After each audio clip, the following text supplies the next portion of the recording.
municipales 2020. Aujourd'hui, je suis avec Bernard Lapéby. Bonjour. Bonjour. Alors, vous êtes de Tarnos et vous représentez la liste Tarnos-Seignance, notre avenir en commun.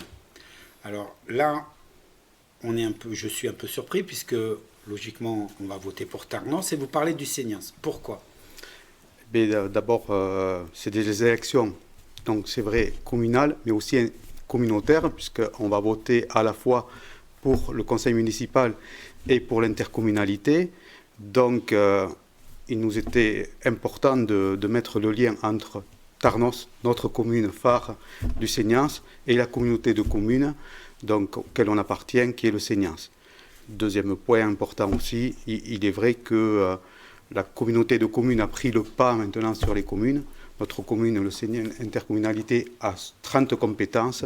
Donc il est important de penser aussi que quand on va voter pour ces élections, on votera pour des conseillers communautaires qui seront représentants au point de vue de l'ensemble de cette structure, de cette entité, des représentants du territoire tarnosien, mais aussi du territoire du Seignance. Et une des spécificités que vous mettez en avant, justement, après on parlera de vous et on fera le tour de votre programme, c'est que vous avez décidé d'entrer Tarnos, une personne, Seignance, une autre personne. C'est vraiment, vous voulez marquer que deux problématiques. Voilà, alors c'est pas marquer les problématiques, mais c'est marqué au point de vue de la gouvernance. Donc c'est une notion de cumul de mandats, donc on est contre le cumul des mandats. On pense que il est plus avantageux vis-à-vis donc de l'électorat et de représenter l'habitant que chacun ait une démarche bien précise. Le maire de Tarnos ne sera pas représentant la communauté, il sera la communauté commune en tant que conseiller communautaire, mais il ne sera pas l'exécutif, c'est-à-dire soit président, soit vice-président. Ça sera un autre conseiller qui sera le président ou le vice-président. Vous savez déjà qui c'est, puisque je sais que tout est organisé. Nous travaillons en binôme, donc il y a la parité aussi qui est obligée. Donc ça sera sans doute Caroline Dachary, qui est connue quand même au point de vue politique, puisqu'elle a porté les couleurs de la France insoumise lors des législatives 2017, avait un très bon résultat, puisqu'elle a été qualifiée au deuxième tour. Donc, Catherine Dachary pour le Seignance au niveau de Tarnos et Bernard Lapéby au niveau de Tarnos en tant que maire. Alors, présentez-vous pour les gens qui ne vous connaissent pas, qui vous êtes, votre parcours. Voilà, donc Bernard Lapéby, j'ai 57 ans. Je suis retraité de la SNCF, j'étais conducteur de train, donc j'étais ici sur le secteur à Bayonne et donc on parcourait le Grand Sud-Ouest en train. Et je suis natif de Tarnos, j'ai toujours vécu sur cette commune, à part les 3 jours bien sûr à la maternité, puisque les enfants de Tarnos naissent souvent à la maternité de Bayonne. J'ai toujours vécu donc à Tarnos, ma ville fétiche. Donc un représentant tarnosien pour Tarnos. Voilà. Vous avez la liste qui va vous accompagner, puisqu'il y a 33 listiers avec vous. On en connaît une. Comment vous avez travaillé le reste de la liste? Alors, la liste s'est mise en place au fur et à mesure de rencontres qu'on a appelées les assemblées communales. Sortie des législatives, comme je vous ai dit, où il y avait un bon résultat de Caroline Dachary, nous avons continué notre travail d'équipe et commencé à élaborer le coup suivant, si on peut dire, qui sont dans ces élections, les élections municipales et communautaires. Nous avons travaillé, nous avons commencé à réfléchir sur un programme et au niveau du mois de septembre, nous avons mis en place ce qu'on appelle des assemblées communales. C'était quoi? On a un peu travaillé à l'envers. Souvent, il y a une personne qui se met en avant, qui dit « je serai la tête de liste, j'ai des colistiers, je fais un programme ». Nous, dans le cadre de ces assemblées communales, nous avons commencé à travailler notre programme, à inviter les gens à nous rejoindre, donc les Tarnosiens, à élaborer ce programme et après à le faire partager et monter la liste avec des candidats qui donc vont porter notre liste Tarnos Seignance, notre avenir en commun. Et tout naturellement, donc, la dernière réponse, c'était de trouver une tête de liste et donc j'ai été choisi pour incarner cette tête de liste. Donc, bien compris, on a d'abord fait le programme, donc on va en parler longuement, et après, ils vous ont demandé de porter ce projet. Voilà. Alors, on l'a compris, vous avez beaucoup réfléchi à la manière de gouverner. J'aurais tendance à dire on sent que c'est quelque chose qui est très important pour vous. France Insoumise aussi, c'est quelque chose qui pour eux était important, donc on le retrouve. Donc vous avez parlé du non-cumul des mandats, et aussi je vois qu'il n'y a pas les indemnités. Vous parlez des indemnités, quelle est votre position par rapport à ça? Voilà, donc cumul des mandats, donc on l'a bien dit, donc un élu, un mandat au niveau exécutif. Dans l'organisation, faire participer le maximum de personnes, c'est-à-dire qu'un certain nombre de donc d'adjoints nous est permis, mais aussi de délégués conseillers, puisqu'on s'aperçoit que parfois, c'est le maire et ses adjoints qui sont dépassés par le temps, travaillent, et que les conseillers sont souvent, il y a cette réflexion la représentation chrysanthème où certains ne se sentent pas investis. Donc nous avons beaucoup travaillé là-dessus avec des personnes qui auront des responsabilités, chacun en fonction de leurs compétences. La liste a été faite aussi sur les compétences de chacun et les envies de chacun pour avoir une homogénéité et de pouvoir faire un programme qui répond aux intérêts donc, des Tarnosiens et aux intérêts de la ville. Et comme vous le dites, vous voulez impliquer les conseillers municipaux, mais ça va encore plus loin. Vous voulez aussi impliquer pendant les 6 ans. C'est pas je vote et puis après on attend 6 ans pour vous reparler. C'est je vote, mais on continue un dialogue permanent avec la population. Dialogue permanent dans le cadre de ce qu'on appelle l'implication citoyenne, donc avec des réunions fréquentes, notamment sur tous les grands projets. Donc tous les grands projets sur Tarnos, ou même sur les Seignances. Un grand projet va arriver, c'est la piscine intercommunale, donc payée par le comité de communes, mais qui sera sur le territoire de Tarnos. Et nous mettrons à chaque fois, donc dès le début de la mise en marche d'un projet, nous mettrons donc les Tarnosiens en contribution et nous ne ferons des choix qu'en fonction de leur desiderata et bien sûr dans l'intérêt général de tout le monde. Une chose qui est très importante aussi, nous avons prévu, on l'a entendu beaucoup au niveau des Gilets jaunes, le RIC. Beaucoup de monde disait qu'est-ce que c'est le RIC, donc le référendum d'initiative citoyenne. Nous, on proposera à mi-mandat donc, la possibilité d'être révoqué si en fait on ne répond pas aux engagements. Donc on mettra en place dès la mise en place du conseil municipal, ça sera l'une des premières délibérations qu'on prendra, ça sera la mise en place de la possibilité d'un référendum révocatoire à mi-mandat. Tout ça, il faut des outils pour le travailler, donc là aussi vous voulez essayer d'apporter plus, vous voulez être dans la modernité d'aujourd'hui? Oui, mais voilà, comme on est ici, donc on est filmé, c'est vrai que l'outil numérique est devenu incontournable. Ce n'est pas moi qui donnerai des cours d'informatique ou de numérique, mais il est vrai qu'on voit de plus en plus des conseils municipaux qui sont retransmis. Le web est devenu donc un outil important de communication. Nous ferons un forum citoyen aussi qui permettra aux gens d'avoir un lien plus rapide avec les élus, même si ce lien n'est pas direct, mais c'est un lien important, que ce soit par la communication, par la vision, notamment la transmission des conseils municipaux. Voilà. Pour vous, c'est un moyen de réintéresser les gens à la politique, de retransmettre les conseils municipaux? Oui, on le voit tout simplement à travers, comme tout le monde le fait, au niveau des sites que sont Facebook ou autres. Dès qu'il y a une animation qui est portée, les gens s'y intéressent. On est plus facilement maintenant à rester chez soi et à consommer de l'information par les outils qui nous sont donnés, que ce soit le net, que ce soit la télé. Et donc ces outils sont aussi un moyen de reprendre en main la politique, parce que la politique, c'est ni plus ni moins que ce qu'on fait dès qu'on met un bulletin de vote dans une urne. Alors, c'est notre environnement. Alors, je vais rebondir sur ce terme. L'environnement numérique est aujourd'hui indispensable. Et puis après, on a tout l'environnement énergétique, durable, écologique. Donc là, vous avez un gros projet. Alors, c'est une base très importante qu'on appelle pour nous la règle verte. La règle verte, pardon. La règle verte, c'est quoi? C'est 2 axes très importants. L'axe, comme vous avez dit, énergétique et l'axe écologique. L'axe énergétique est basé donc, sur la première chose, même à notre niveau de la commune, parce qu'on parle d'urgence climatique, et il est vrai que cette urgence est réelle, donc il faut qu'à notre petit niveau, au niveau communal, on lutte contre toute source et tout lieu de pollution, que ce soit les pollutions atmosphériques, les pollutions sonores, les pollutions visuelles, mais aussi les pollutions des ondes, parce qu'on parle maintenant des compteurs Linky au niveau de l'EDF, et les ondes sont des choses qu'on ne voit pas, mais qui sont de plus en plus dangereuses pour tout le monde. Donc là, vous allez vouloir vraiment attaquer des diagnostics, des bâtiments, des transports, tout contrôler de manière à pouvoir avoir des actions très efficaces. Tout à fait. Et la première chose, c'est vis-à-vis donc du patrimoine communal, donc de tous nos bâtiments.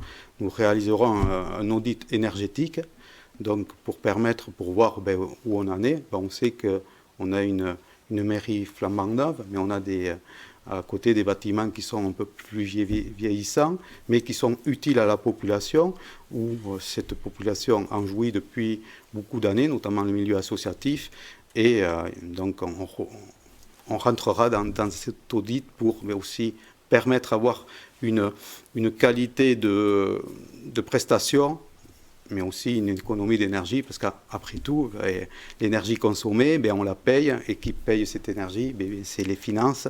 Les finances, ce sont les impôts de nos Tarnosiens. Donc, tout est cercle qui fonctionne à diminuer.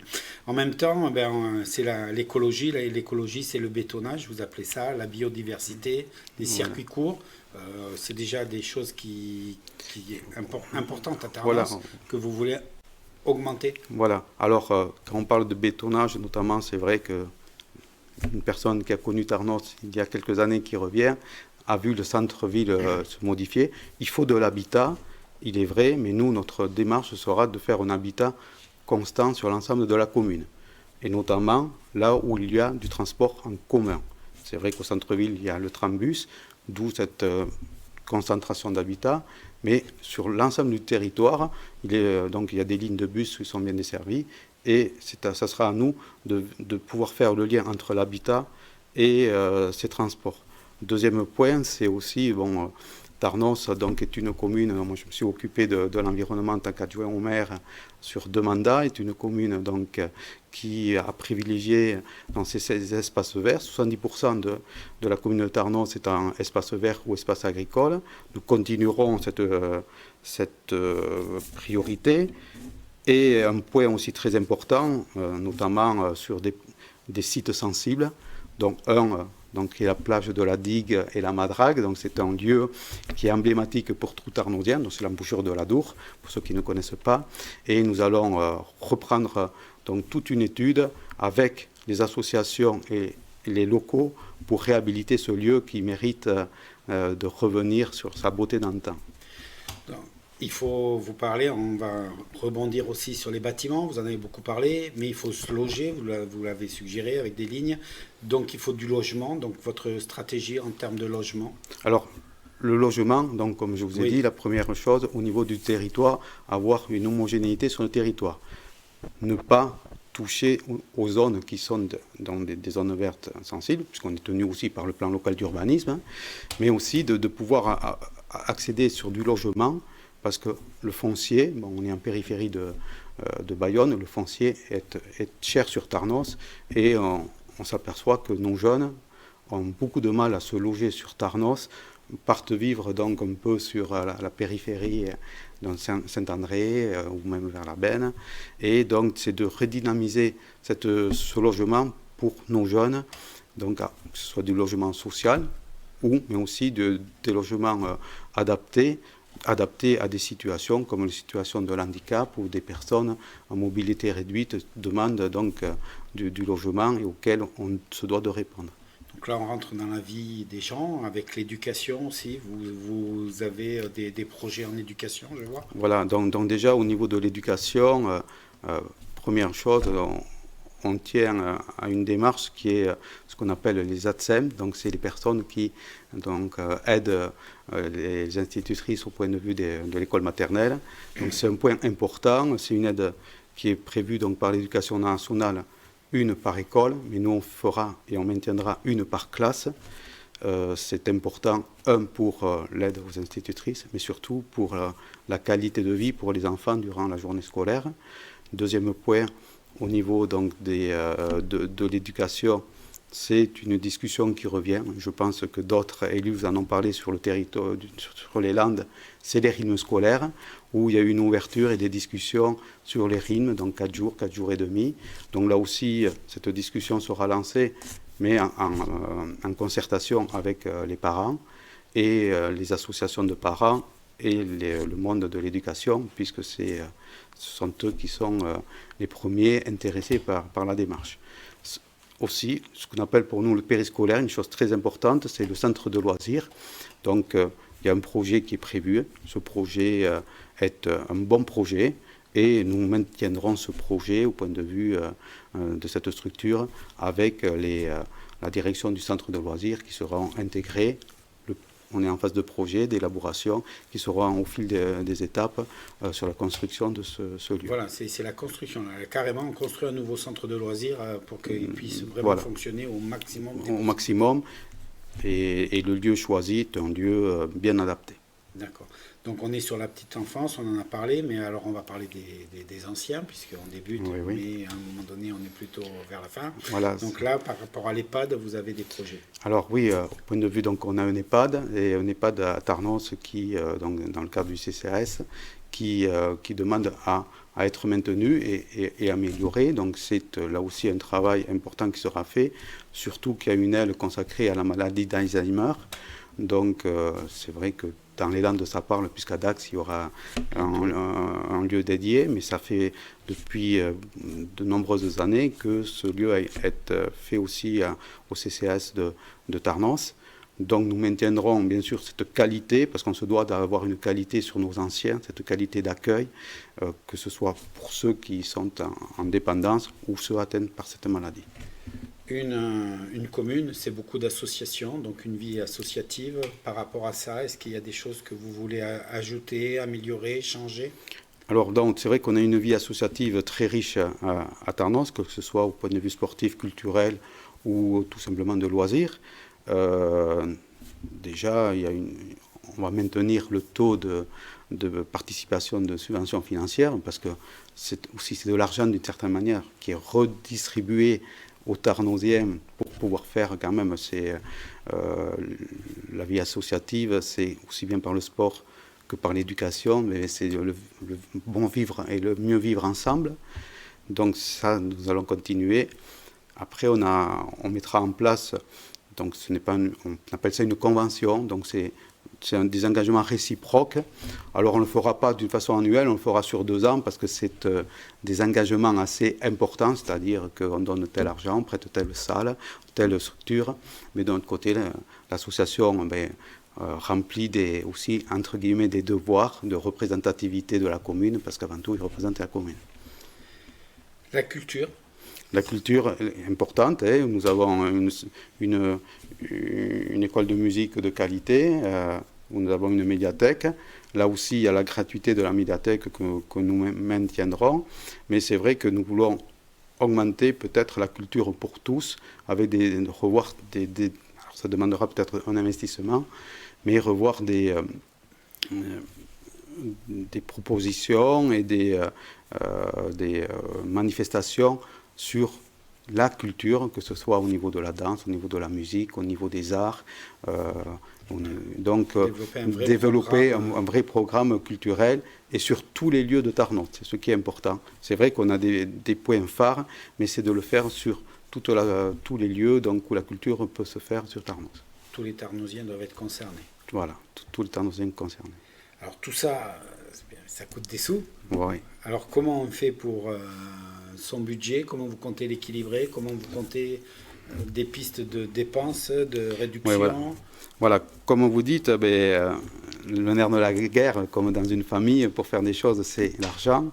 Et donc, on sait très bien que l'impôt locaux de Tarnos, donc les finances de Tarnos, donc il y a 2 choses très importantes qui les financent. C'est l'imposition locale, avec la taxe foncière, le non bâti et la taxe d'habitation. On peut y revenir, puisqu'il y a une modification qui va intervenir, l'État s'y engage.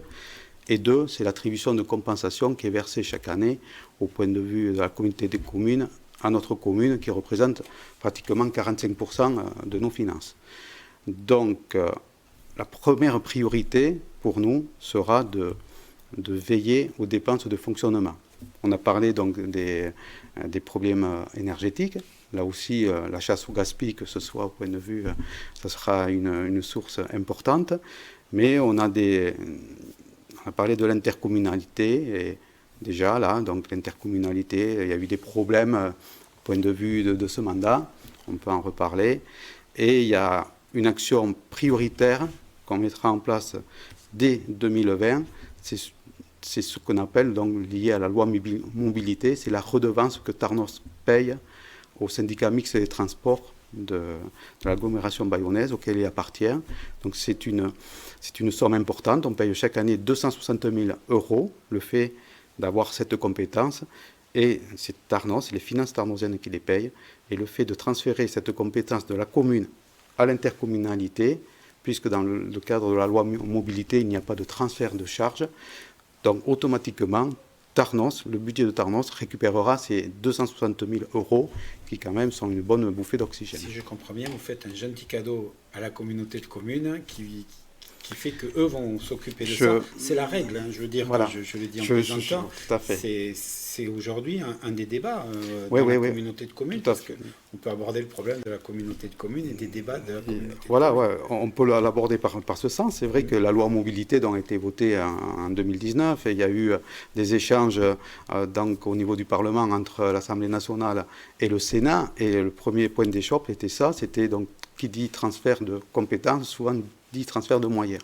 Or, la loi mobilité ne prévoit pas ce transfert de moyens financiers. Donc, la communauté de communes, et le président actuel de la communauté de communes le sait, que ça sera à eux de porter ces 260 000 euros. Ils en ont les capacités, puisque... Ouais, je crois même qu'ils étaient déjà qu'ils avaient demandé à récupérer cette... Voilà, en 2019, il y a eu un vote. Or, cela ne s'est pas fait, puisque certains Tarnosiens ne l'ont pas voté. Alors justement, la communauté de communes, parlons-en, puisque les Seigneurs est quand même une communauté de communes où aujourd'hui il y a quelques problèmes. Quelle sera votre position, vous, demain, si vous êtes élu, par rapport à la communauté de communes, et comment vous travaillerez avec la communauté de communes? Donc, comme vous dites, actuellement, ce mandat a été très dur au point de vue de la communauté de communes. J'en faisais partie, moi le premier. Il est vrai, donc j'ai maintenu ma position jusqu'à la fin du mandat. J'ai siégé, donc, sauf sur une période, une latence, quand notre vice-présidente a été écartée, si on veut dire. Mais par contre, il est important aussi de se dire que la communauté de communes, maintenant, c'est une instance donc, prioritaire, et il faut qu'on siège à la communauté de communes. C'est pour ça que j'ai siégé en tant que membre tarnosien. J'étais avec mon collègue donc, qui était avec moi de mon groupe France Insoumise. Nous avons siégé jusqu'au dernier conseil communautaire, et pour nous, ça sera une priorité. C'est plus qu'une priorité, siéger dans les instances auxquelles on est élu, c'est un devoir. C'est un devoir de représentativité.